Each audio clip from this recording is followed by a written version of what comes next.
સુરતના મોરાભાગલ વિસ્તારની ઘટના સામૂહિક આપઘાત કે હત્યા ઘેરાતું રહસ્ય। એક જ પરિવારના 4 સભ્યોના ઘરમાંથી મળી આવ્યા મૃતદેહ।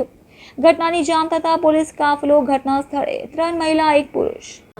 જહાંગીરપુરામાં રાજહંસ રેસિડેન્સીમાં ચાર લોકો મૃતક મળ્યા હતા, જેમના પરિવાર દ્વારા એમને સવારે 9 વાગે એમને ખબર પડી હતી કે એમના માસા અને 3 માસીના મૃત્યુ થયા છે।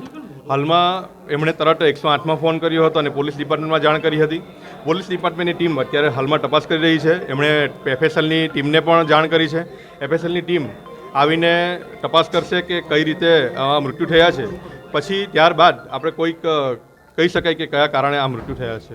હાલમાં એ તપાસનો વિષય છે, એટલે અત્યારે તો કંઈ કહી નહીં શકાય, પરંતુ એફએસએલની ટીમ તપાસ કરે છે, સેમ્પલ લેશે, ત્યારબાદ આપણે કોઈ ડિસિઝન પર આવી શકીએ।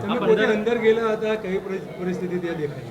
4 બોડી છે, જેમાંથી 2 બોડી જે નીચે ફ્લોર પર છે, જમીન પર, અને 2 બોડી સિટી પર છે, એટલે અસ્તવ્યસ્ત બોડી છે। બની શકે કદાચ ગભરામણથી થયું હોય, બની શકે કદાચ ફૂડ પોઈઝનિંગ હોય, કદાચ કોઈ સુસાઇડ પણ હોય, કંઈ હાલમાં કોઈક તારણ કહી ન શકાય। 3 લેડીઝ છે અને 1 જેન્ટ્સ છે। જે પરિવાર છે, જેનો છોકરો છે, તેની 3 માસી છે અને 2 માસી છે, 1 માસા છે અને 1 મમ્મી છે, મધર છે।